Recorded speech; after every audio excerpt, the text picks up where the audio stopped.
There are many Bible verses that tell us to seek God or seek the face of God. Hebrews 11:6 talks about diligently seeking Him. And I'm going to tell you that it is possible to see God. Now, I think we both understand I do not mean literally face to face like you looking at this video right now, but it is possible to see God, very much so, though still in somewhat a symbolic or figurative sense. It's very, very possible, but it's going to take a little training, a little bit of thinking. And that's the reason a lot of folks don't want to do it, is because they have to do a little bit of thinking. And of course, then most folks just reject the idea altogether because they just wish God would disappear. They don't want a God, and the last thing they want to do is see God, who they've been running away from all their life, and so they just refuse to look altogether, and that's their business. We'll respect that, though we will disagree with it. So one of the places you look to see God is Romans 1 and verse 20, where he says that the invisible attributes of God are clearly seen in the things that are made. Even his deity is Godhead. I'm like, wow. All you've got to do, and a lot of people kind of do this, is just look around nature. Look at the world around you and this wonderful, interwoven, connected thing that we live on this planet. Wow. That is just so fascinating and still so mysterious. We don't have a clue about it all yet. Oh, sure, we have some good ideas and science has reached some good answers, but there's still so much we don't even know about what we just call the natural world and how it interrelates and all of it works. It's just fantastic. Now, I want to point you to one specific area, and that's DNA. Because DNA is fascinating. Because in DNA, there are like 3.2 billion base pairs in your DNA. So way back in 1990, scientists got together and they started the project called the Human Genome Project. And they said, we're going to sequence all the DNA in a human being, and then we're going to understand some stuff and make some new medicines or whatever. You know, maybe they had good intentions, maybe not. But so they start on this project. Now, that was over 30 years ago.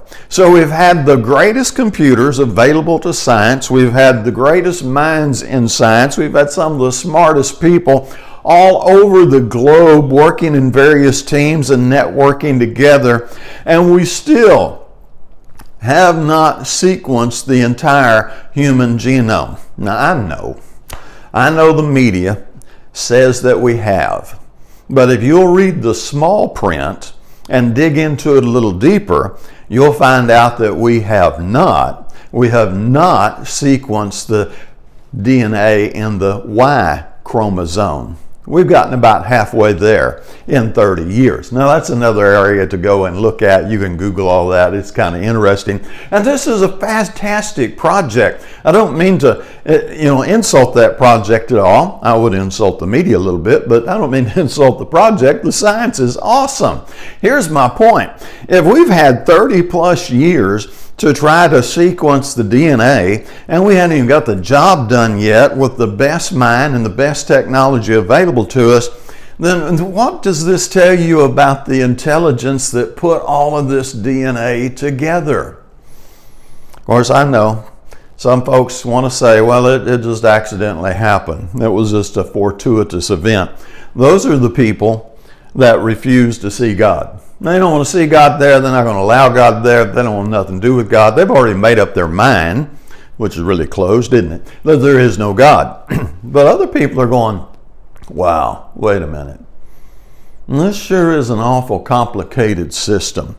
They are calling it, some call it intelligent design. You don't hear that too much because it got such negative feedback in the media. I can't even say the word. Anthropomorphic is another word they're using to describe what's going on. And there are a lot of really intelligent people and scientists that go, look, we don't know what the answer is here, but this is way too complicated to just have happened by accident.